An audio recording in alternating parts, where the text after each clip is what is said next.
The quarterbacks will get the headlines, the wide receivers will raise some eyebrows, but when it comes to the success of the New England Patriots offense this season, it's all about the O-line. Stick around. You're about to be locked in to the Locked On Patriots podcast.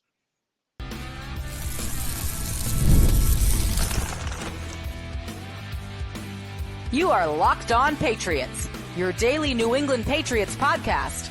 Part of the Locked On Podcast Network, your team every day. Hello to all of you Foxborough faithful, and thank you once again for making Locked On Patriots a daily part of your New England Patriots coverage, and also and hopefully your first listen every day. Remember, Locked On Patriots is not only a proud part of the Locked On Podcast Network, your team every day, but we are also free and available on all platforms, including YouTube. So smash that subscribe button and download and follow Locked On Patriots wherever you get your podcasts to ensure you're getting the latest episode as soon as it's available.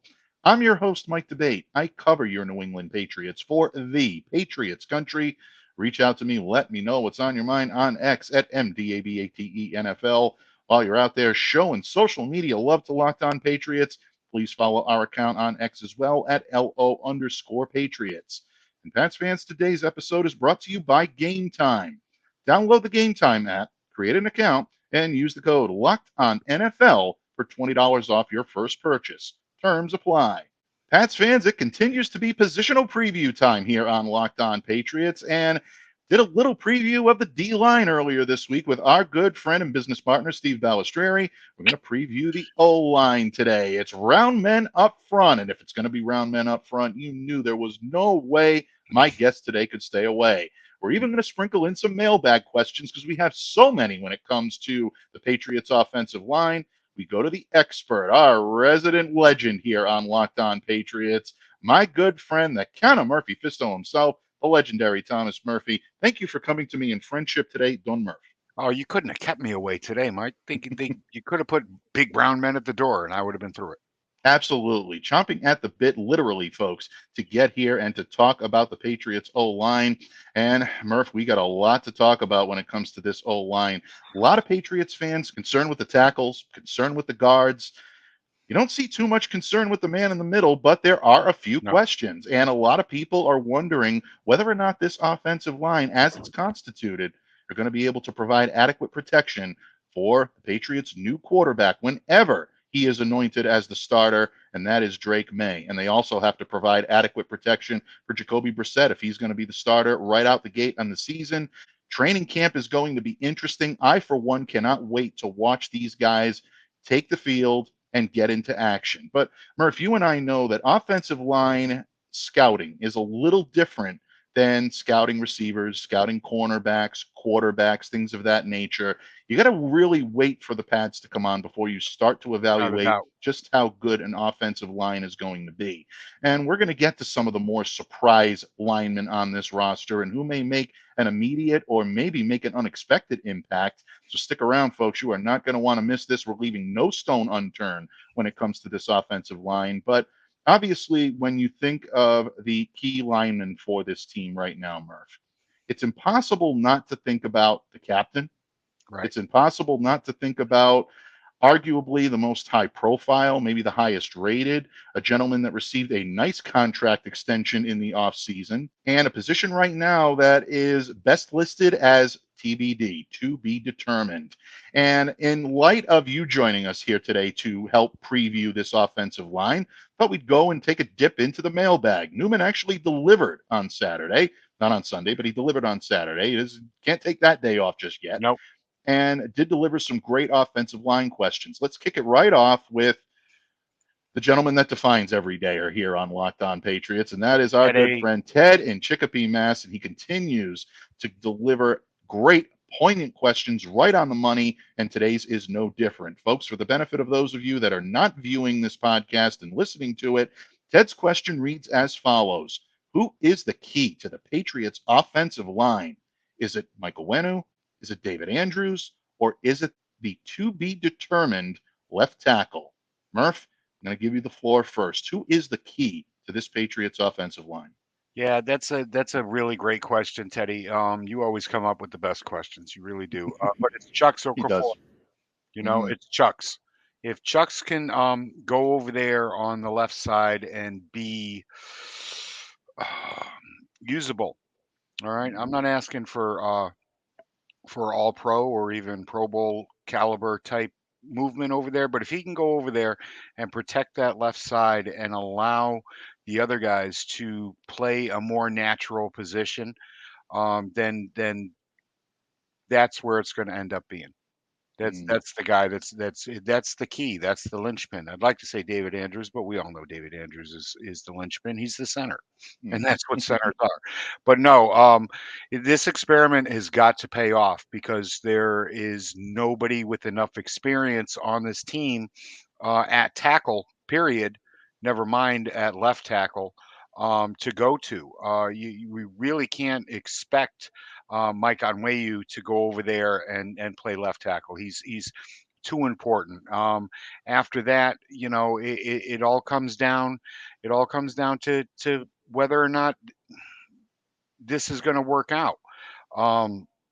Vidarian Lowe, Zuri Henry, yeah, they're not doing it over there. Sidy Sow is looking. I don't want to say comfortable, but not overwhelmed. Like I said before, like Mike said earlier, we got to wait till pads get on there. David Andrews is definitely all pro caliber. And if Onwenu can play right guard, all right, if he can go back to playing right guard, and Wallace can end up holding his own at right tackle as a rookie, I feel a lot better about this line than putting that rookie over there on the left-hand side. That's for damn sure. Yeah, I think a lot of Patriots fans right now are a little uneasy about starting a rookie on the left. We'll get to that, folks, because I think there is something to be said about the resume and the prowess of one Caedan Wallace and what he can do as a Right. rookie in the NFL. I think he's primed to be an impact player on this team. I'm just not sure whether the left side is going to be his best fit, but I agree with you on Chukwuma Okorafor because this experiment needs to work if the New Yeah. England Patriots are going to hope that this line holds together and provides enough protection for Jacoby Brissett, for eventually Drake May, for whoever is taking snaps at the quarterback position, because you need that protection. This position is so vital for the success of the New England Patriots that they need to get it right, or they need to at least get it adequate. And we've talked about this several times here before. Chukwuma Okorafor is one season removed from being benched in Pittsburgh for subpar play. And no one's saying that a single season turnaround cannot happen. Right. I think with the right coaching, the right environment, maybe the right attitude. motivation, the right attitude, this kid can come in and he can do a great job. And I do think that Chukwuma Okorafor so far has been the model teammate. Yep. He's been the model pupil to his coaching staff. He's doing everything they've asked him to do. Those are all good signs. And it leads me to believe that training camp is going to be very interesting. But it's one thing to do it in camp. It's one thing to do it when the pads come on. It's a whole other thing to do it in a game setting. I think preseason games are going to be very important this year. Yep. And the first couple of games of the season are really going to be telltale to really determine whether or not you can go to Drake earlier than you want to. If that line is in flux and you're using a number of different combinations like the Patriots were last year, it can really have an impact on a rookie quarterback. And look, no one's saying that Drake is going to be broken if he has to go in there and he has to scramble a little bit or work behind a offensive line that may not be clicking on all cylinders each and every game. If that's going to derail him, then you don't have the right quarterback under center, folks, or wherever he's taking snaps. You need someone that's adaptable, that can be able to play through different levels of adversity. What we're talking about is when you have no faith or you have no confidence in that line's ability to protect you or allow you to play your game, that's what can have an impact. And that's when it's not the quarterback's fault. It is the line's fault. So absolutely, I agree with you, Ted. This is a great question, but yeah, I would have to add Okorafor in there at that TBD left tackle, and add his name in, because I do think the Patriots are more willing to give him the shot out of the gate than Caedan Wallace. If Caedan's going to get any playing time early, I think it's going to be on the right side. Mm-hmm. Yep, it is. He's a right tackle. The kid's a right tackle, and and the only reason, and I understand that Chucks is a right tackle too, but he has the most experience out of the tackle group right now, and that's the guy whose feet I'm putting to the fire. Absolutely, without any question. And it really, I think, lends itself into how much the Patriots are going to need to lean on the veterans, especially Onwenu and especially David Andrews.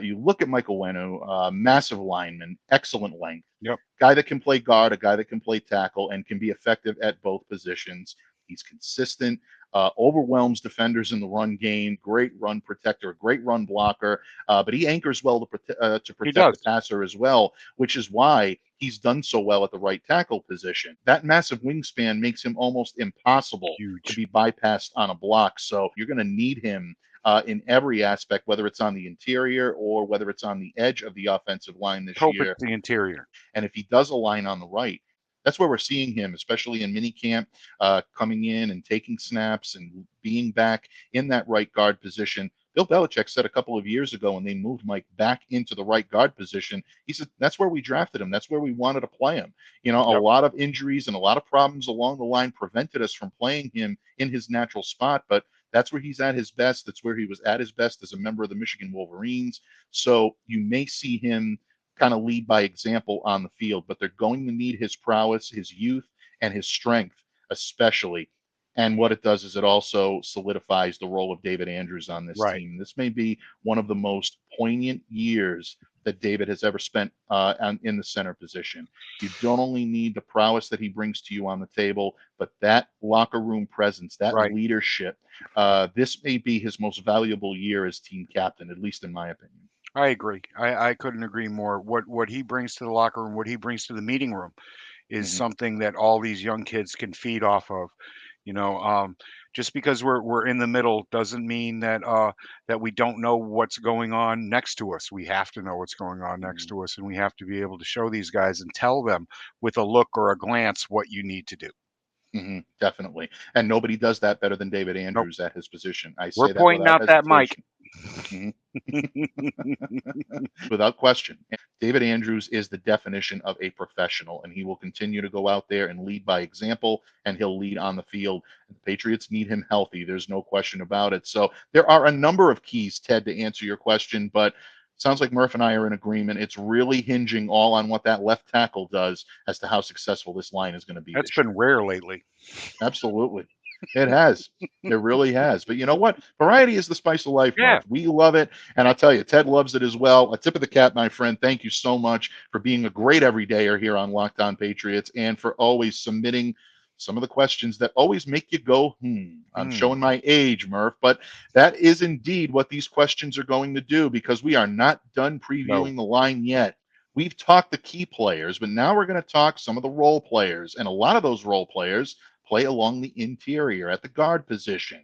Cole Strange looks like he's going to be out for a little bit. Who's going to take over, and who's going to step up into the reserve roles to make sure that that guard position is manned as tightly as possible to make sure that this Patriots O-line is capable of doing its job, protecting the quarterback and making sure running backs have room to run. Yeah, folks, it's not just about protecting the QB. It's about springing free those running backs and making sure that the receivers can hit their lanes. The O-line is the catalyst to getting it all done, and Murph and I are going to talk about the interior of that line in just a moment when this episode of the Locked On Patriots podcast continues, a proud part of the Locked On Podcast Network, your team every day. Listen up, Locked On listeners. We all love sports. I love sports. In fact, I love them so much, I never want them to stop. But as the playoffs start winding down, we get fewer games, and the sports aren't sportsing like we want them to. But FanDuel lets me keep the sports going whenever I want. All I have to do is open up the app and dream up bets anytime I'm in the mood. And this summer, FanDuel is hooking up all customers with a boost or a bonus daily. That's right. There's something for everyone every day, all summer long. So head over to FanDuel.com/LockedOn and start making the most of your summer. That's FanDuel.com/LockedOn. FanDuel, official sports betting partner of Major League Baseball. Fans, thank you once again for joining us here today on Locked On Patriots, previewing the offensive line. And if it's previewing the O-line, you know we're going to the expert, the guru of all gurus, my good friend, the Count of Murphy Fisto himself, the legendary Thomas Murphy. And Murph, in the previous segment, we talked about Mike Onwenu, we talked about David Andrews, and we talked about that to be determined left tackle, whether it's Caedan Wallace, whether it's Chukwuma Okorafor. We're under the impression it's going to be Chuck's, and looks like it is the most important element of the success of that offensive line. But it's not the only catalyst for success for the offensive line, because as you know as well as I, the line is only as strong as its weakest link, and you want to make sure that every reserve is pulling his weight. Ideally, you want no weak links along the offensive line, and the Patriots may be tested right out of the gate because their usual starting left guard, Cole Strange, has a torn patellar tendon, and that could keep him on the shelf for the first few weeks of the season. Murph, we've seen Sidy Sow slide over and take some snaps at left guard. A lot of people seem to think that's where he may align when the Patriots begin the season. But you know as well as I, it's not just about who can take the snaps. It's whether or not you're doing the same job as your predecessor. And if it's Sidy Sow, who's filling that position? Who's at the right guard now? If it's Mike Onwenu and Caedan Wallace on the right side, who's stepping up as the reserve to really make sure that there's enough depth behind these guys to get the job done?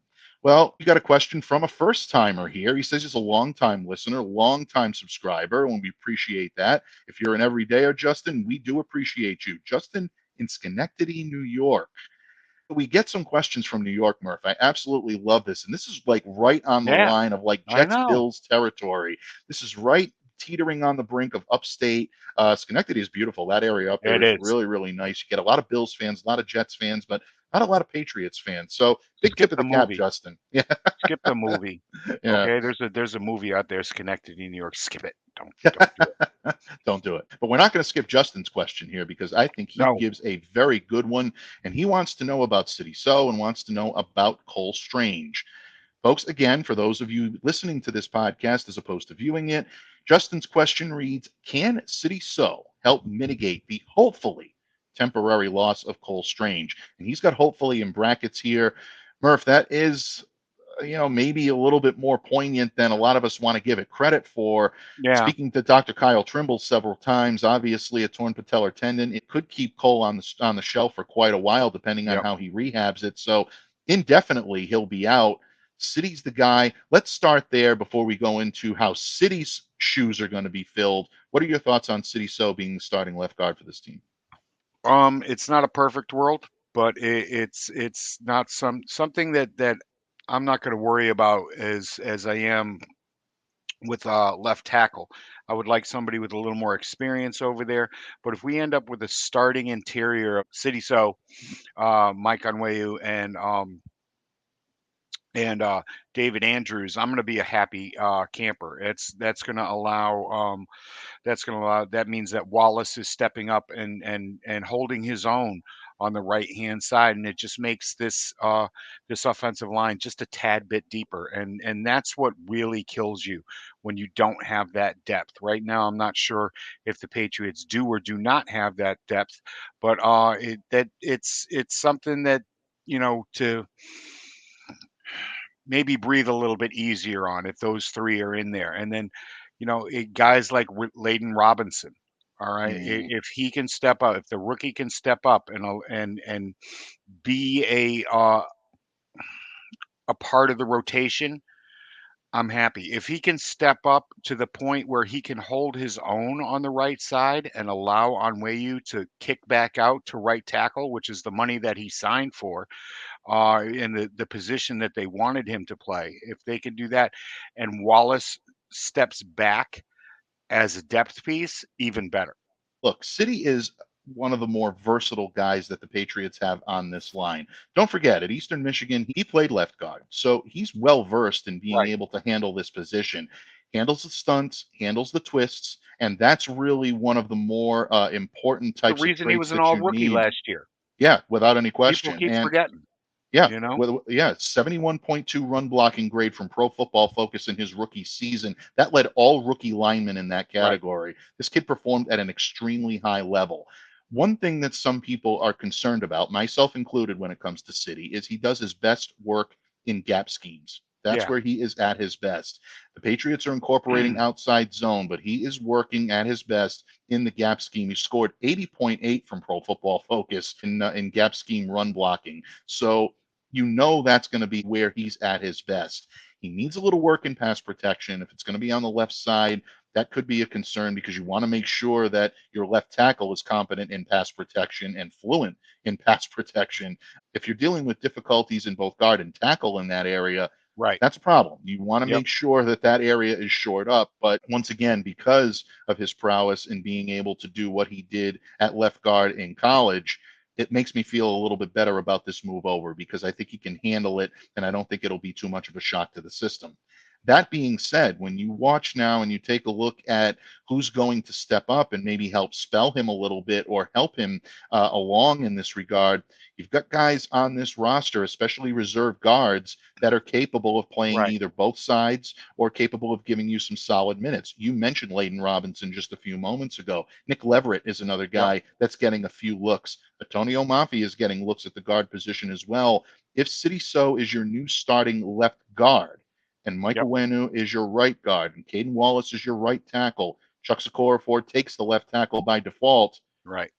Who's your top reserve option when it comes to the guard, specifically the left-hand side? It's Robinson. I think Robinson's able to handle both sides. I think that's going to be paramount for this team. He's going to have to get looks there. He's going to have to get reps there in camp. I'm really looking forward to seeing what happens when the Patriots get together with the Eagles for joint practices. Very good point. And that's where you're really going to start to see this line illuminate. And again, we've talked about Antonio Mafi several times here, Murph. This is another kid I don't think they're ready to completely cut ties with just yet. Yes, there is problems with his hand placement. We knew this coming out of UCLA. He's got to have a good camp, though. Yeah, I've got him on the outside looking in. As long as we're sitting here talking, I've got 9 offensive linemen on this team right now. Chucks, Onwenu, so Andrews, of course, Wallace, Layden Robinson, Mr. Anderson, and Jake Andrews and Leverett. And we'll see how it works out with these guys that are kind of on the bubble.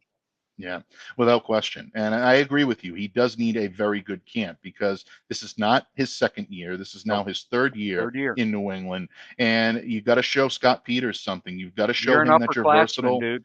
Exactly. And Peters is the type of guy that is looking for players that he knows can give him anything he needs at a moment's notice. Right. He loves versatility. He loves guys that can interchange. Mafi has the skill set to be able to do it, but he's got to put it into practice, and he's got to improve that hand placement. That led to a lot of footwork problems last year and even in his rookie season. This is where he needs to take that step. It's time for him to make that ascension. Look for him to take snaps on both sides and at center during camp this year. Absolutely. Yeah, and I agree with that. And that could be an option for him as well if Jake Andrews is not necessarily the anointed heir apparent to David Andrews. Yeah, you're going to need to see Mafi be able to do that. Can he do it? He may find himself on the cutting room floor if he's not able to, because there are veterans like Lowe, like Anderson, that are going to challenge for these spots. Tyrone Wheatley is a guy we haven't even mentioned the name of yet. And this is someone that came over from Cleveland with a good amount of pedigree. Now, we'll see if he can put it all together. Tyrone is not making my 53-man roster at this point, but I'm going to need to see a little more in training camp. Who knows? Maybe he pops and makes this an interesting race. Folks, that's what makes training camp so interesting. And we hope to see you early on at Gillette during these periods. Now that the Patriots have announced when these training camp practices are going to take place, it's a great opportunity to get to see your team and really start to scout what these guys look like. I, for one, cannot wait. But Justin, thank you so much for the great question from the great state of New York, and we look forward to hearing more of your feedback and more of your insight here on Locked On Patriots each and every week when we open the mailbag. But Murph, we're not done yet because we've mentioned a lot of names so far, but we haven't necessarily touched on every name there is to touch on when it comes to the New England Patriots. Players that might be under the radar right now, but could make an impact by the end of camp. Who is the best of the rest when it comes to the Patriots offensive line? Murph and I are going to answer that question when this episode of the Locked On Patriots podcast wraps up right here on the Locked On Podcast Network, your team every day.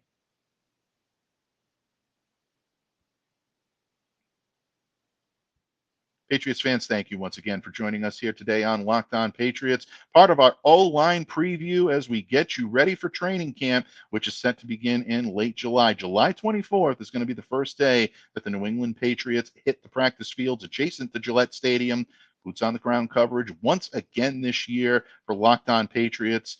Fifth year Locked On Patriots will be there, boots on the ground for you. And Murph, it never gets old. It's always a lot of fun. We look forward to it, and we can't wait to start breaking down training camp performances. The pads come on, it really gets interesting, and that's when you start to pay close attention, my friend, because we know you love to take a look at the big round men up front, and that's what we've done today here in previewing the offensive line for you on Locked On Patriots. Murph, we've talked the primaries, we've talked some of the reserves, but now we're going to go under the radar. We're going to go deep, deep undercover, as our good friend Axel Foley might say. We're going to take a look at who might be the best of the rest when it comes to the offensive line. Murph, we've mentioned several names here on Locked On Patriots, and feel free to mention one of them again if you feel they are the best of the rest when it comes to either the starters or very key members of this team that will play significant reserve roles. When you look at this depth chart from top to bottom, as it's constituted right now, what is a name that people are not talking about but should be? Zuri Henry, 6'6", 293-pound tackle. He played 52 games in his college career and switched back and forth between the left and the right side almost effortlessly. If he can do some of this at the next level, then that's going to make this Patriots depth chart on the offensive line a little bit more interesting, and I will breathe a little bit easier. He didn't get drafted. Don't read as much into that as you might. I did at the beginning when he was first signed, but I went back and I looked at a lot of tape of him, and he's a capable guy on both sides of the ball for a UTEP dude. Gotta love Murph's dynamite drop-ins. It's always great. Yeah, I'm looking forward to watching Zuri Henry without any question, and I think he's an intriguing player that is not being mentioned an awful lot, but I think he will be as the days go on and as you start to see him win his matchups. And I think he's capable of winning these one-on-one matchups with defenders, with D linemen that are going to try to challenge him a little bit. That could raise his stock. So excellent choice there. I don't want to say this gentleman is under the radar, because you don't get to a point of being under the radar by being a draft choice for the New England Patriots. But I think Layden Robinson has a chance to be a camp star. And I think he may be one of the guys that emerges as a potential starter for the Patriots, not this year, but a couple of years down the line. I just love the way this kid is constituted, and I love the ability he brings with him from Texas A&M and being able to spring running backs. Because if Alex Van Pelt really wants to focus on the running back, and I think he's tipped his hand. We talked about it earlier this week by signing Ramondre Stevenson. This is a kid that can definitely do it, especially along the interior. If you align him at right guard, this is where this kid can shine. Not only did he help that Texas A&M running game, two running backs, Isaiah Spiller, Devin Achan, 1,000 rushing yards in 2021 and 2022, respectively. I understand there's a good amount of talent in those two gentlemen, but you need solid offensive line help to be able to do it. And his abilities really help do that. And I think he's a better pass blocker than people give him credit for. So, again, I'm really looking forward to him as well. Yeah. I think he's growing. And as Mike said, he could end up being a starter in a year or two. And I had a feeling that that's where he was going to go, and that's why I zigged when he zagged. That's right. He gave me the chance to shine, and I always appreciate it. And Murph, I'm going to give you a chance to shine here. Anyone else, before we wrap up our discussion on this, another name that may be under the radar that people aren't thinking about, or really, I think this comes down to who are you most looking forward to watching in training camp this year? I'm most, Layden Robinson, of course. I'm Leverett. I'm very interested in seeing how he lines up and where he lines up. And Vidarian Lowe, I'm looking forward to seeing if he can take another step and possibly solidify himself a spot on this roster. I'm going to finish up by saying I'm very interested in one Liam Fornadel. I know a lot of people are going to grimace and some people are going to roll their eyes and go, oh, yeah, the XFL guy, he doesn't have a shot. Folks, let me tell you something. This kid was a star. He was a standout lineman at James Madison, started 8 games at left tackle as a senior, earned Hero Sports FCS second team All-American honors for the Dukes that year. And for the past couple of seasons, he's been arguably the XFL's best offensive lineman, definitely the DC Defenders' top lineman without any questions. He made the All-XFL team in 2023.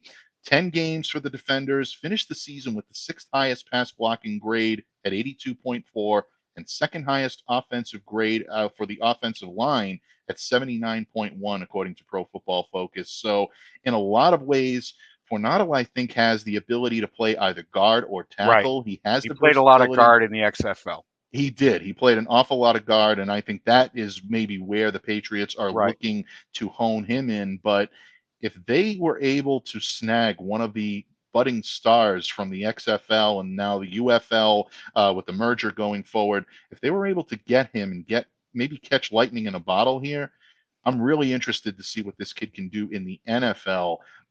My expectations are tepid, but at the same time, my excitement level and my intrigue are right off the charts. I really am looking forward to watching this kid. Yeah, me too. It's a great point. It's it's something to look forward to. Let's put it that way. Let's see if the kid could take the next step up. And I'd be remiss, if I didn't talk about Mr. Anderson a little bit, before we sign off today. He's got the malaria behind him. He's in shape. He's feeling well, and hopefully he can make a big contribution this year in a depth mode. Yeah, without question. One of the great stories, or the feel-good stories of this offseason, has been the return to prominence and the return to great health for Calvin Anderson. And we're looking forward to seeing him out on the field.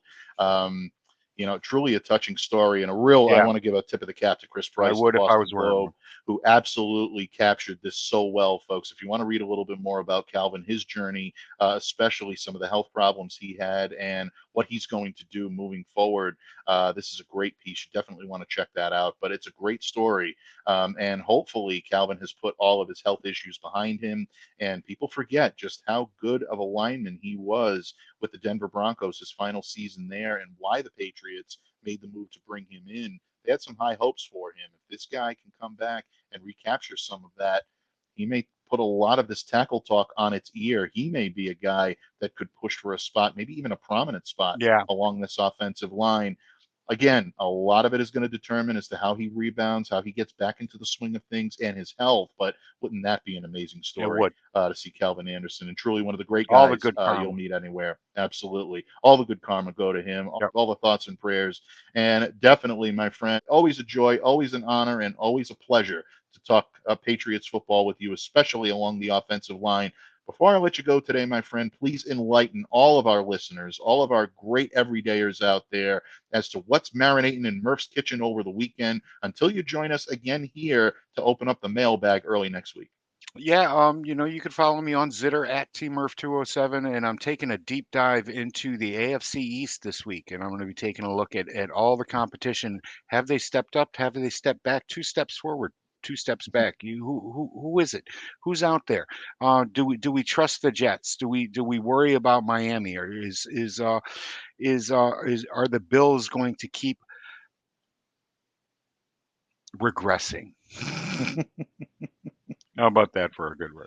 Yeah. Is the window closing? That's the easiest way to upset our good friends up there in Western New York, is talk about that window closing. Not our friends in Schenectady. Don't like hear that. No, Justin in Schenectady definitely is. Yeah. He's on the right side of things, folks. And Murph, definitely, we look forward to having you back here in hours rather than days to open up the mailbag again, because we are going to have a traditional mailbag. Get those questions in. No question is off limits. No job is too big. No fee is too big. Definitely make sure to submit those questions, and we'll have them for you. And then, of course, next week we continue our positional previews with some very special guests. So stay locked in. You are not going to want to miss what Locked On Patriots has in store for you. But in the meantime, I tip the cap to all of you out there that continue to make us a daily part of your Patriots coverage. And, of course, a double tip of the cap to my good friend Murph for joining me here each and every week, multiple times per week, always there for the handoff when I need him, and we appreciate him.